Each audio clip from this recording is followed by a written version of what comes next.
Hello everyone, welcome to Topper IS. So as part of our daily series, today also we will be seeing few of the important articles that were part of your, Hindu newspaper, as well as few are taken from PIB source. Okay. So the first one is with respect to Supreme Court. Okay, the Supreme Court has commented on the way the COVID has been being handled by government. Okay, Supreme Court has made a comment. So what it says that it raises the issue of digital divide in the vaccination process. Okay, so the three-judge bench of the Supreme Court, what it highlighted is it is very difficult for an illiterate villager from rural India to cross this barrier of digital divide to get registered for COVID-19 vaccination on the COVID portal. Okay, so even in the COVID portal, what it says, slots disappear in the blink of an eye. So issue is it is raising, it is very difficult for a rural village person who is already illiterate and the lack of digital knowledge. So it is extremely difficult for him to get get vaccinated. And the rate of vaccination is already on lower side in rural areas. Okay, so that's why the Supreme Court also says vaccination policy today is exclusionary of rural areas. Okay, and it ask the question that why not this marginalized section could be treated on par with people having comorbidities for early vaccination. So people having comorbidities are given preference during vaccinations. Why not these marginalized rural people can also get that facility? Okay, and with respect to procurement also, it has made the statement. What it says, article 1 of the constitution says Bharat is a union of states, right? So federal, okay, the Bharat is a union of states is used. So when the constitution says that we will follow the federal rule, then the government of India has to wholly procure the vaccines and distribute them. So it has made such a comment. Okay, so it raises the issue of digital divide, problems that rural people are facing. Okay, and not only that, it also says with respect to policy, the way the government is handling COVID situation, COVID pandemic. So it says that a policy should be clear and flexible.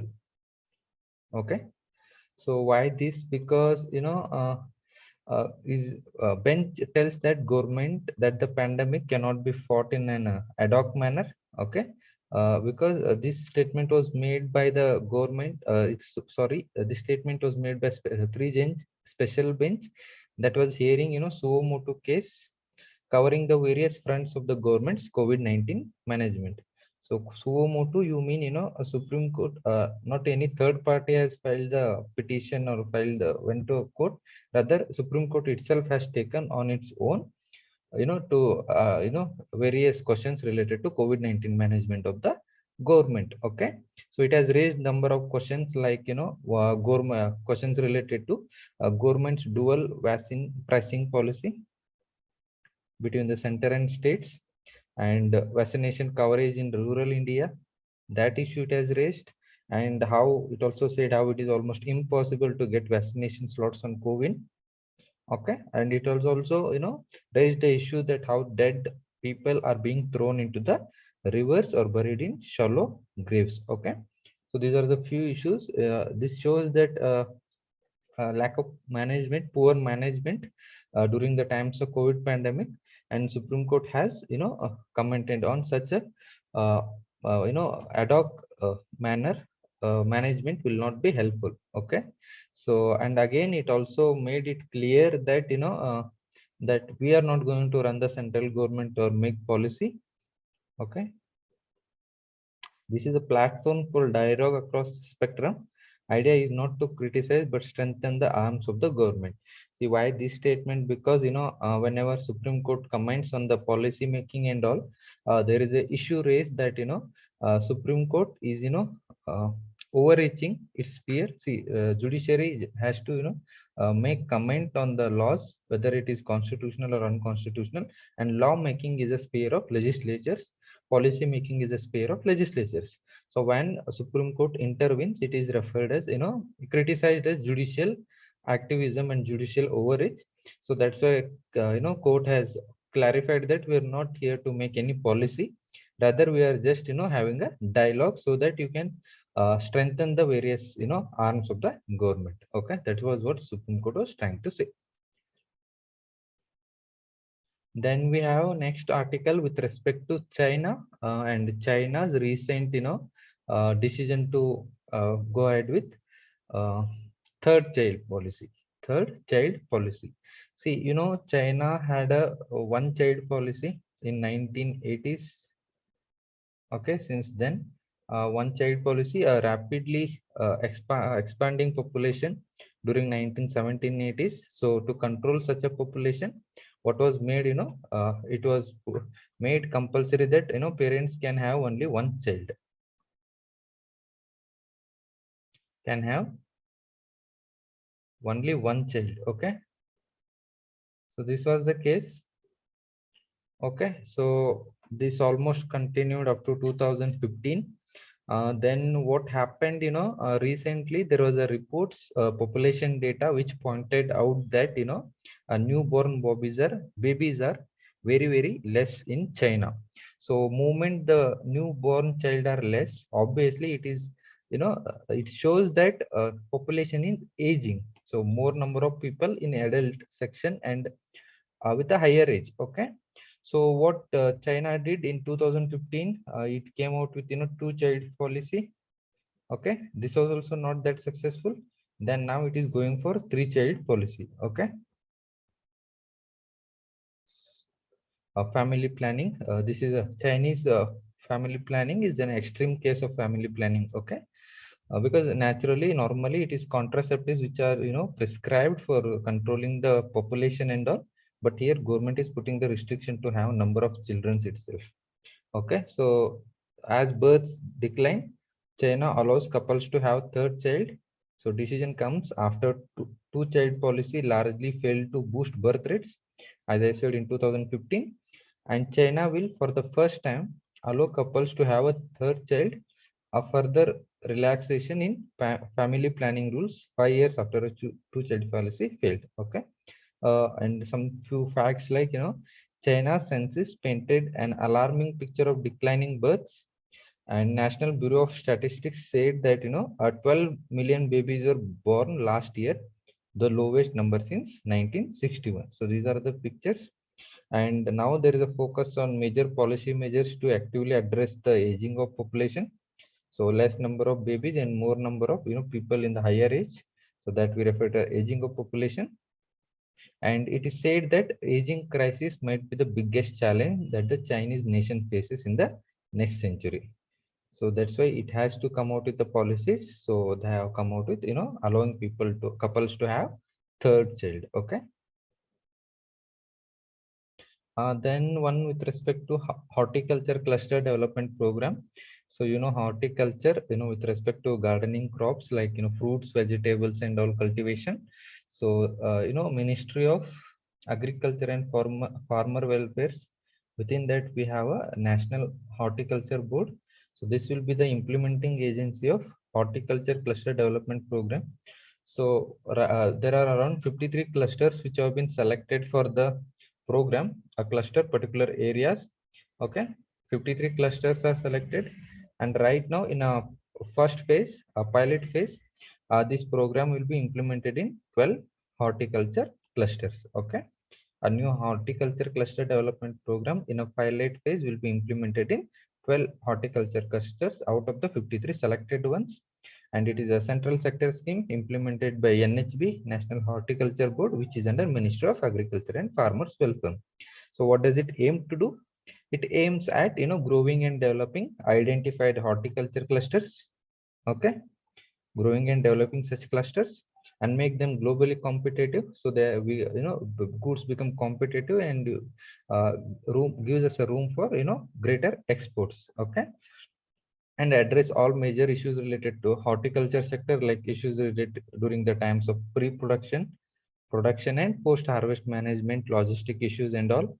Okay, marketing, branding, and even to leverage geographical specialization. So depending that meaning of this is nothing but according to the location, a particular crop will be promoted, and integrated market-led development of horticulture clusters. Okay, so these are the few aims of the cluster development. So this is important because why? Because there is a aim to double farmers income. So farmers not getting enough returns for their produce is one of the main concerns. So promoting commercial cultivations, horticultural products, this will ensure them greater returns. So coming out with the horticulture cluster development program, is a step in that direction to double farmers income. Okay, so it is said that this cluster development program will benefit about 10 lakh farmers, okay, and related stakeholders of the value chain. Okay, and with this program, improve exports and create cluster specific brands to enhance the competitive cluster crops. Okay, so remember a cluster development program with respect to horticulture, NHB is the implementing agency. So aim is to promote the growth of horticulture clusters and make them competitive. By making them competitive, it will boost the exports. Okay, that is the main objectives of horticulture cluster development program.